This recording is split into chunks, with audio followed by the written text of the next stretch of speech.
ভেতরের গল্পটা অন্যরকম। মাঝমাঠের সেই পুরনো দুর্বলতা আজও তাড়া করছে সেলেসাওদের। কার্লো আনচেলত্তির পরিকল্পনায় বদল আসছে, কিন্তু সমাধান কি মিলবে তাতে? কারা যাচ্ছেন বিশ্বকাপে আর কারা বাদ পড়বেন শেষ মুহূর্তে? একসময় মাঝমাঠে দাপট দেখানো লুকাস পাকুয়েতার কি জায়গা হবে স্কোয়াডে? সব মিলিয়ে বিশ্বকাপে ব্রাজিলের মাঝমাঠ নিয়ে আরো বিস্তারিত থাকছে প্রতিবেদনে।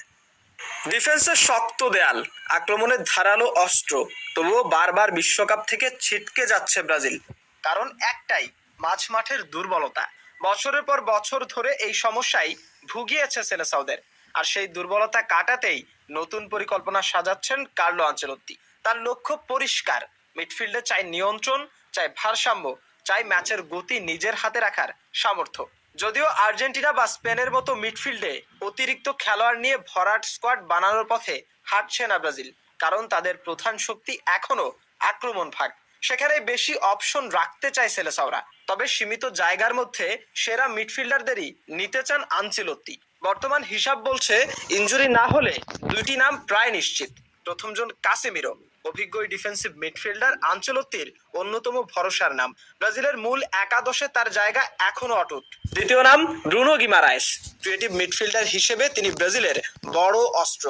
সাম্প্রতিক ম্যাচ মিস করলেও ফিট থাকলে বিশ্বকাপ স্কোয়াডে তার জায়গা নিশ্চিত। এই দুজনের বাইরে আরো এগিয়ে আছেন দুই মিডফিল্ডার, চেলসির আন্দ্রে সান্তোস এবং বোটাফেগোর ড্যানিলো। দুজনই সাম্প্রতিক ম্যাচে মূল একাদশের সুযোগ পেয়েছেন, পারফরমেন্সও করেছেন মুগ্ধ। বিশেষ করে আন্দ্রে সান্তোস দারুণ একটি মৌসুম কাটিয়েছেন, আর দানিলো ধারাবাহিকভাবে নিজেকে প্রমাণ করে যাচ্ছেন। তাদের বিশ্বকাপ যাওয়া এখন অনেকটাই সম্ভাব্য বলেই মনে করা হচ্ছে। এদিকে আলোচনায় আছেন ফাবিনহো। কাসেমিরোর ব্যাকআপ হিসেবে এই অভিজ্ঞ মিডফিল্ডারকে পছন্দ করেন আনচেলত্তি। তবে এখানেই শেষ নয়, বাকি এক বা দুই স্পটের জন্য জমে উঠবে বড় লড়াই। সেই দৌড়ে আছেন Lucas Paqueta, Andreas Pereira, Joao গোমেসের মতো নামও। বিশ্লেষকদের মতে আনচেলত্তি এমন মিডফিল্ড চান যারা শুধু বল দখলই নয়, প্রয়োজনে ডিফেন্স আর অ্যাটাকের মধ্যে দ্রুত ট্রানজিশন, ম্যাচের নিয়ন্ত্রণ ঠিক করে দেয়। আর বিশ্বকাপ জিততে হলে সেই জায়গায় নিখুঁত ভারসাম্য অত্যন্ত জরুরি।